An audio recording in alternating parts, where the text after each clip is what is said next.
Some people change. Story time. When I was a kid, I fell out of a truck and I busted my lip, which is why my top lip is different. So yeah, it kind of bugs me, but what are you gonna do? In terms of somebody else's story time, today's book is People Who Knew Me by Kim Hooper. Small fact, this had been the first book that I ever wanted to do a book review on.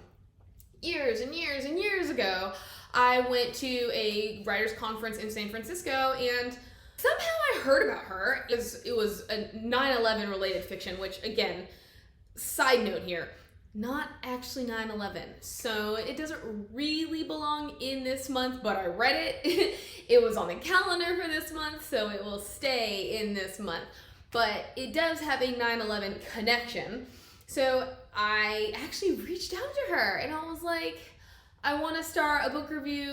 Well, at the time it wasn't a channel. I just wanted to start a blog and asked if she had any art copies. And she's like, oh, we've already given those away. Here are some other options. I think I bought the book and it has sat on my TBR list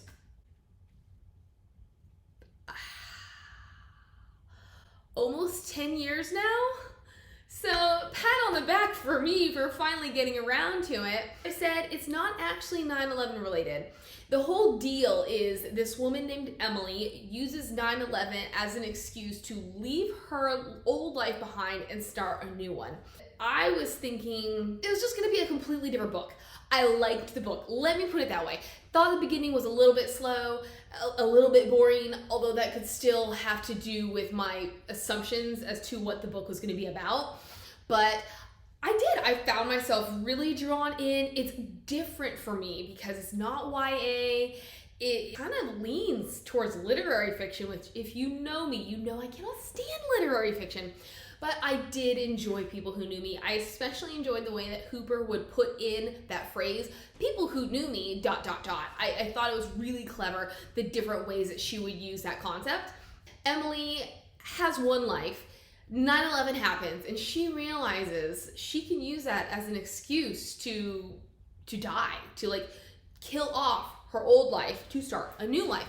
And so my initial thought and my initial disappointment was I thought 9/11 was going to play more into it, and that it was going to be a more melancholy reason as to why she starts this new life rather than she was unhappy with her old one. Even in that, I wouldn't have minded if, okay, so things are going wrong here, let's start a new one, but I really don't want to leave my old life. I miss my old life, but it wasn't like that at all. And I think this is why I found the beginning of the book to be relatively slow and boring. There's a lot of recap. The whole reason this novel is taking place is Emily, who is now Connie, has been diagnosed with breast cancer and she does not know if she's going to survive. She has a 13/14-year-old daughter named Claire and she's like, what am I gonna do? Because what am I gonna do with my kid? And now we're gonna have to relate back to her old life as to figure out where the future lies. She starts out and gives us this recap of who she was. She met this guy named Drew in college. They automatically fell in love. They got married. They were paupers. They end up having to take care of his mother because she has Parkinson's. Drew and his mother are both in denial until it's obvious that they can't be in denial any longer. She just can't stand it. She cannot stand the toll that his mother's health has taken on their marriage and on their quality of life, because the mother refused to believe she had Parkinson's, refused to go to the doctor. She was trying to rely on holistic remedies that were not working because she refused to believe anything was wrong with her. And then Drew at the same time refused to believe anything was wrong with her until, as I said, they couldn't not acknowledge it any longer. So he, who had gone to school to be a chef, which required their lifestyle to change, because one day he said, we both cannot afford to go to school at the same time. So now one of us has to quit the menial job in order to make some real money so the other one can go to school, and then the first one can then go to school while the other one supports. He goes to culinary school because he won the coin toss.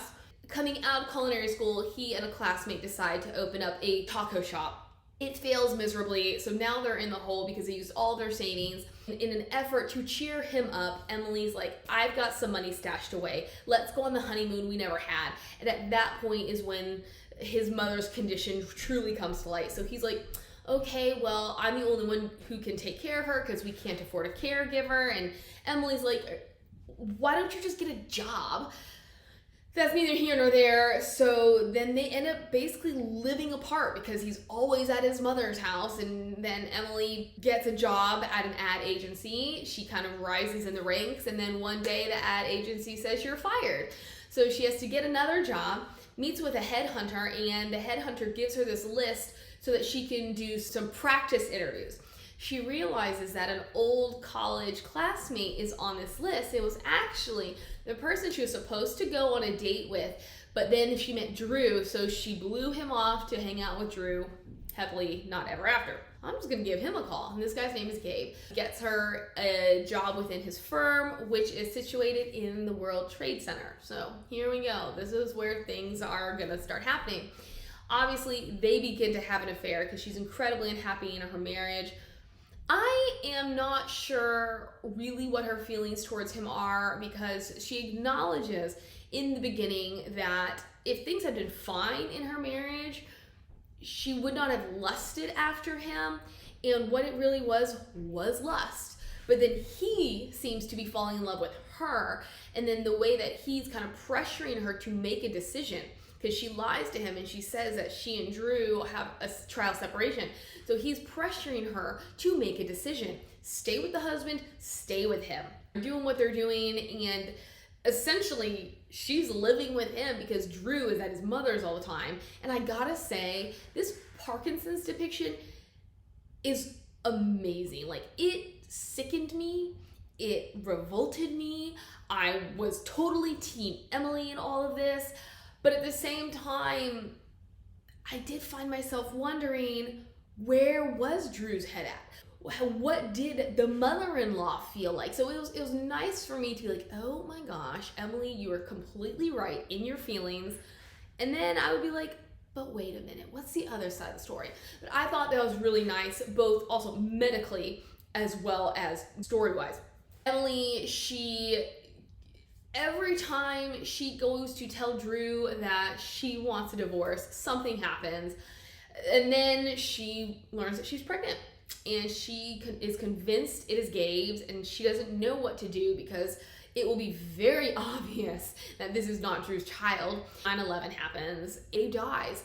And this I thought was really interesting because around the same time as this point in the story, we learn in the present day that Claire's father is alive. We get to the day of 9/11 and we learn that Gabe does not come back. So we're like, but Gabe is the dad, so how can he be dead? So for me, I was like, when is he gonna reappear? Only to then learn that Drew was actually the dad.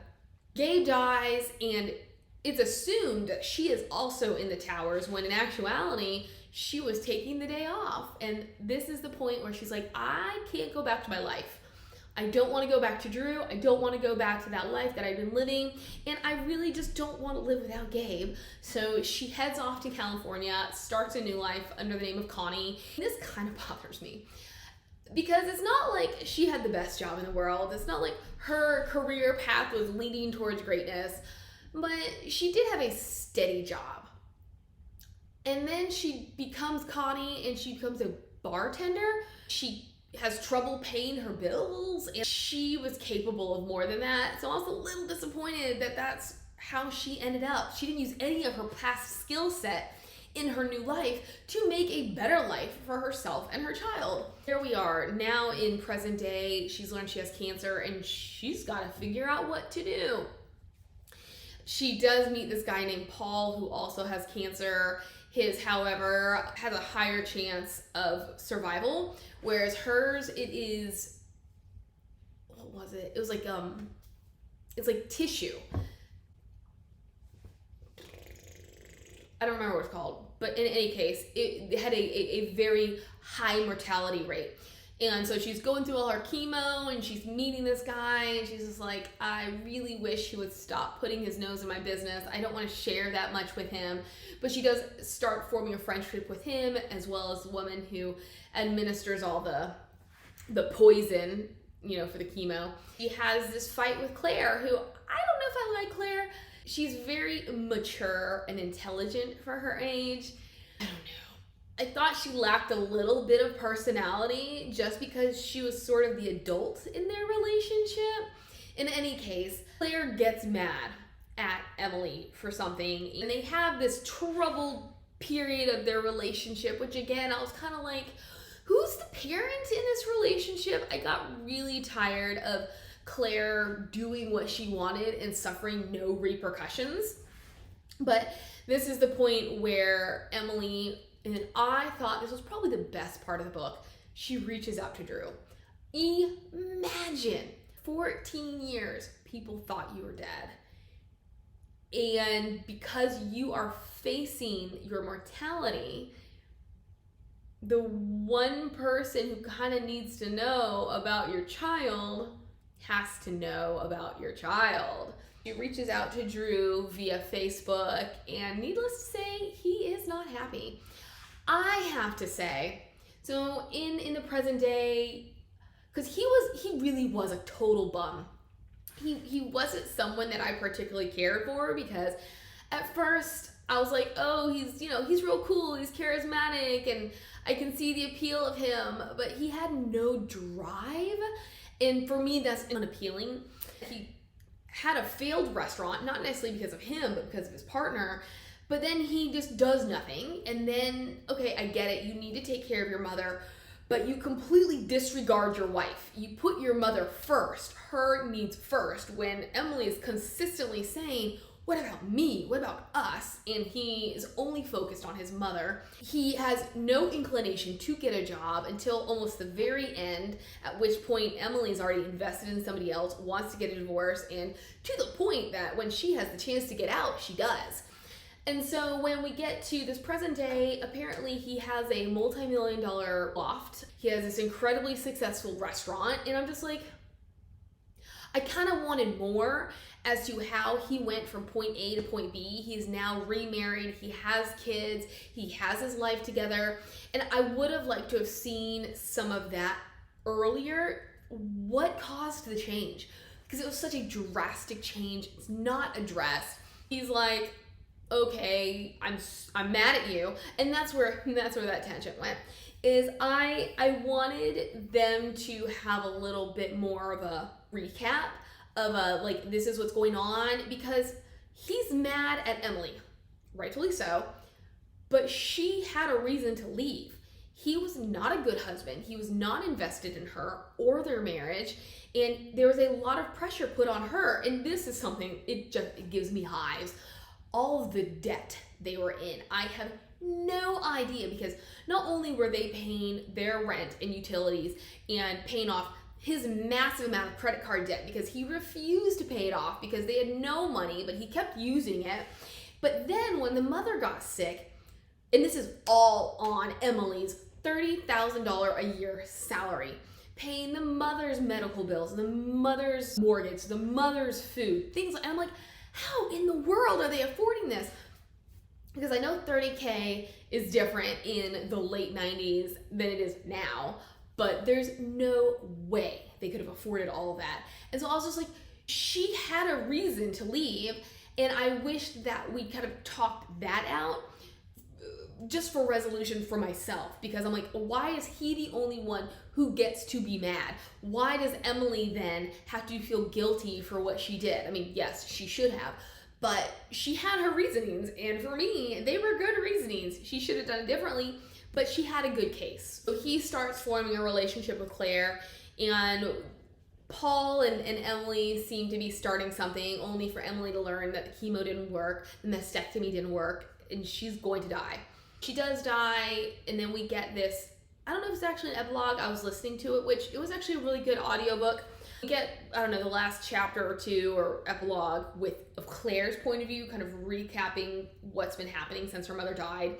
She actually ended up staying in California because her mother's boss became the legal guardian, which I thought was really cool too, because he's this guy, he's a really minor character, but you can tell that even though he's super gruff, he has a heart of gold. And I enjoyed the fact that he was exactly who Emily needed to take care of her daughter in her absence. So it was a good book. But as I said, the whole 9/11 thing, it could have been any incident. 9/11 was not enough of a factor for this book to belong in my September column. But there we go. I would gladly read more Kim Hooper books. And I am kind of sad that it took me so long to read this one. Although, as I said, I didn't even read it because I recognized I wasn't going to have time. None of my libraries had it on audiobook, so at least that wasn't a waste of my money to buy the audiobook. It's one that I would read again. It would take me a minute because it's not lighthearted. And if anything, a negative for me was how much time we spent in the past. It's hard to explain. It's kind of like I hated that so much of the book took place in the past and we didn't get much about the present and about what Emily was going through with her cancer. But at the same time, Hooper did a good job integrating the two. I can't really say take it all out because the book wouldn't have made sense. Like, everything was important in this book, and I think that's also why it was so successful for me. Was the writing was exceptional. I loved the storytelling. I loved the craftsmanship. The execution was done super well. I know there's a lot that I probably missed, but I still have 2 more books to read for this month, and review for this month, and edit for this month, and post for this month. So there we go. Have you read this book? Have you read anything by Kim Hooper? If you have, let me know. Don't forget to like, subscribe, comment, do all that fun stuff, and I'll talk to you later. Bye!